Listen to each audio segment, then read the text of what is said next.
1, 2, testing, 1, 2. Okay, once you've finished reading the book, Who Moved My Cheese, I want you to go back to StudyWiz, go into the class learning space, and go into the Who Moved My Cheese folder.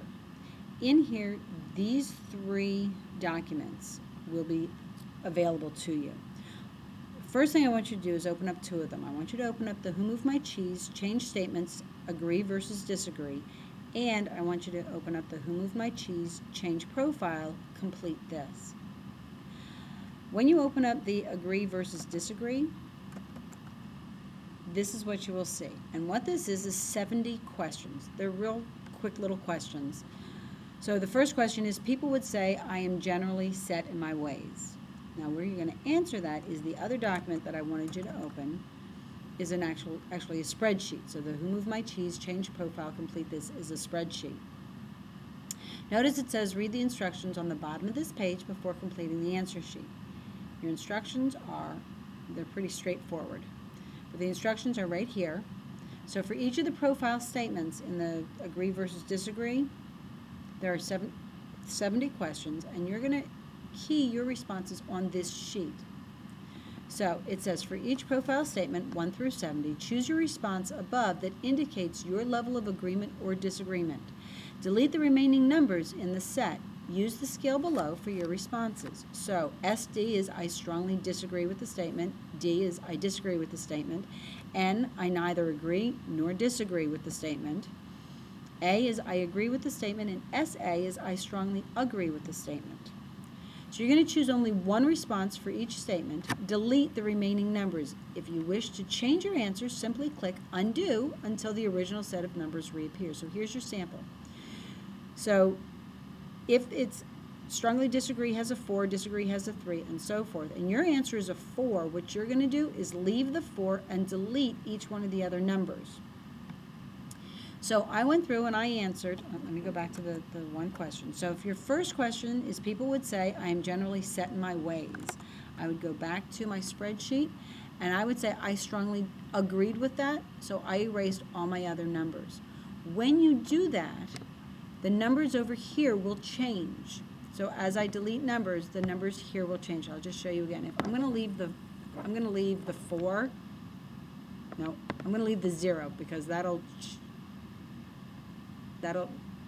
I'm going to leave the 2, so this number would go from 122 to 124.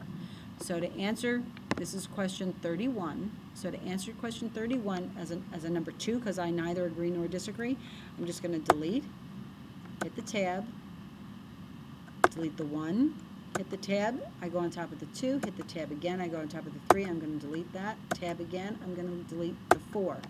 So you see that my number here, sorry, instead of being 122, it's going to go down by 2.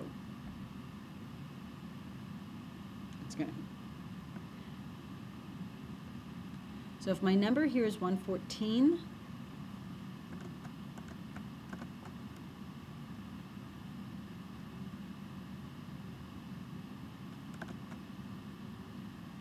okay, so my number is a 122. And I'm going to leave the 2 here. Now, these numbers do not necessarily mean that they are equal to the value, which is why you need to make sure that you follow this correctly. So if my answer to number 31 is neither agree nor disagree, I'm going to leave the 2. So with the 0 selected, I'm going to hit the delete, hit the tab key. I'm going to delete the 1, tab key. I'm on the 2, but I want to leave that, so I'm going to hit the tab key again, delete that, hit the tab key, and delete that. And you'll notice that I went from 122 to 118. Now I'm going to answer number 32, and I want this to be a 0. So I'm going to click on the 1. I want to get rid of that, so I'm going to hit delete, tab, delete, tab, delete the 3, and tab, and delete my 4. So you'll see that I'm now down to a 108, or 104. So you're going to complete all the answers from 1 through question 70. So again, these numbers in between that are not colored, these are your question numbers. You're going to answer them, and these numbers right here are going to magically compute for you, so you don't need to do anything. Once you're done with all 70 questions, you can close the agree versus disagree document. Now again, this is a 104 in my blue banner, my kind of a wavy banner is a 104, and this shape that looks like a battery is a 35. At the bottom of this sheet, you'll see that there are a bunch of tabs. So we're on the scoring tab. Next, you're going to go to your plot scores. So there's a 104 and a 35 are my top two shapes. When I click on the plot scores, when I go to the top, you'll see some instructions. And you'll notice that the 104 and the 35 are right here for me.